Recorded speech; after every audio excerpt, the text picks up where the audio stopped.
Hello students, welcome back to my channel. So in this video, we are going to study about euglenoids. Now see euglenoids, they are the group of chlorophyllous, means they are having the pigment chlorophyll, and they are showing heterotrophic mode of nutrition also. So we will say they are group of chlorophyllous as well as achlorophyllous flagellate protista, because they are having flagella and they are belonging to the kingdom Protista. And the largest genre of this euglenoid is Euglena. They are found in the aquatic habitat, and especially they are found in the fresh water, and that also stagnant fresh water. This is very important, please focus here. Body will be spindle shape with the anterior end is blunt and the posterior end is pointed. They will not have cell wall. Instead of cell wall, they will be having an outermost proteinaceous covering that is known as pellicle. Now see the board. This is the structure of Euglena, we are drawing it.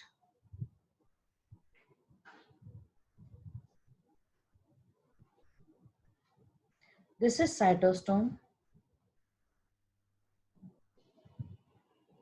This is cytopharynx.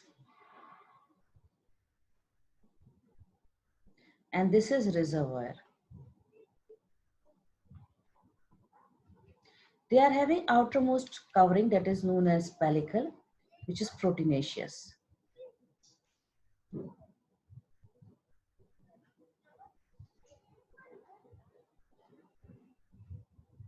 This pellicle layer is also known as periplast. So this is pellicle, and inside it you will be finding this is cell membrane.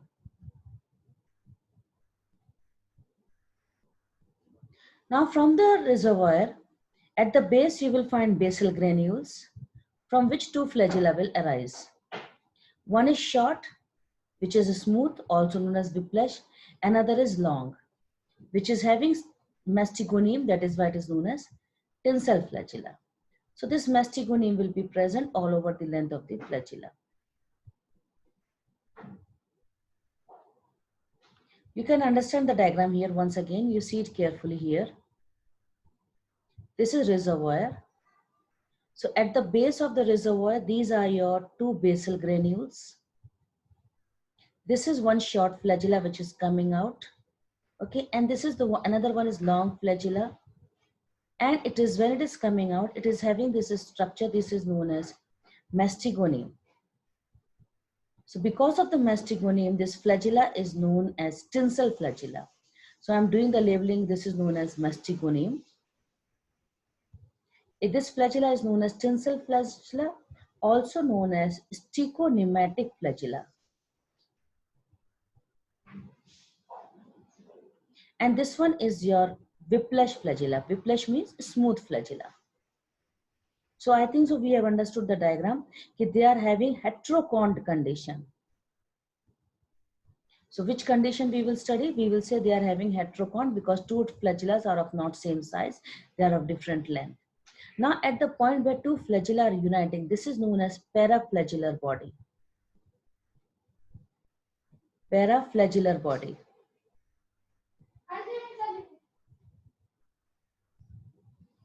At the level of the paraflagellar body, in the wall of reservoir, you will find this is the eye spot or stigma. Eye spot or stigma is present here. So this is, I'm showing it here. Come back here again, eye spot or stigma. And this is your paraflagellar body. Is it clear? They contain the pigment that is responsible for making the euglena to move towards the source of light. You will find in the center, this is the nucleus is also present. Okay, this is the nucleus, which I'm just drawing it this way. It is photosynthetic, so obviously it will have the chloroplast. You can understand this with the diagram. This is the chloroplast which is present in them, which is doing photosynthesis. And now important thing, it is also having myonemes. See the board. These are oblique strips are present. These are known as myonemes, which are proteinaceous in nature, and they are present below pellicle and above cell membrane. I hope you are able to understand my diagram the way I'm drawing in front of you only. So these myonemes are also proteinaceous in nature and they are helping in the metabolic. So these are myonemes. And because of this, the Euglena movement, which is special for the Euglena only, that is known as metabolic is occurring. Now see the few points which I'm just focusing it. This is myoneme, please understand it carefully. And in case of the flagella, if you remember, we have written masticoneme. These are the confusion area for the student. Please remember what are myonemes. Myonemes are oblique strips, which are responsible for metabolic, and masticonemes are the outgrowth coming from the flagella. So the structure is clear. Now let us see the theory. Now see, cell is having a pair of flagella which are arising from the anterior end. One is long. Long is known as tinsel flagella. We have studied in the diagram, which is also known as trichonematic. Another is reduced. The reduced is known as whiplash flagella. At the point where they are uniting, this is having paraflagellar body, which is photosensitive also. And they are showing creeping movement because of the myonemes. So I think so masticoneme and myonemes, I think so this much is clear to you. And because of myonemes, they are showing metabolic, which is also known as euglenoid movement. See the diagram once again. This is the diagram. You can see it. Apical part is having cytostomes. It is having the cytopharynx and reservoir. Eye spot or stigma is also present.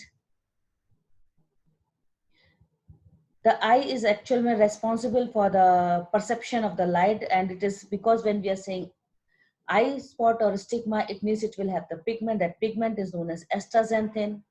It is also showing the presence of contractile vacuole. Reason is it is found in the fresh water, and the freshwater organisms also always have a problem of the endosmosis, so they have to expel the extra water out, and they do this with the help of the contractile vacuole. And large nucleus is present in the center. Nutrition. Euglena is a special in what way? Euglena can do the autotrophic mode of nutrition in the presence of the sunlight. But if it is deprived of sunlight, then it can go for heterotrophic mode of nutrition by predating on the small organism. That is why Euglena was in debate in two kingdom classification, because Euglena does not have cell wall, which is a feature of the animal. It is having flagella, feature of animal, but Euglena is doing autotrophic mode of nutrition, which is feature of plant. But if it is deprived of sunlight, it can do heterotrophic also. So because of it was in debate in two kingdom classification, we kept it in kingdom Protista. In Protista, why? Because Protista is the one which is including all unicellular eukaryotes. So if you see, come back again to the nutrition, we will find Euglena is showing mixotrophic mode of nutrition. Holozoic nutrition is not seen in the Euglena, but in the Euglenoid, other genera are also there. So it is seen in the Paranema, it is seen in the saprophytic mode of nutrition is seen in Rhabdomonas. Now when they are doing photosynthesis, pigment will be chlorophyll A and B and carotenoids, which include xanthophyll and beta carotene. Reserve food will be starch, but it is not the starch which is stored by the higher plants. It is beta-1,3-glucan.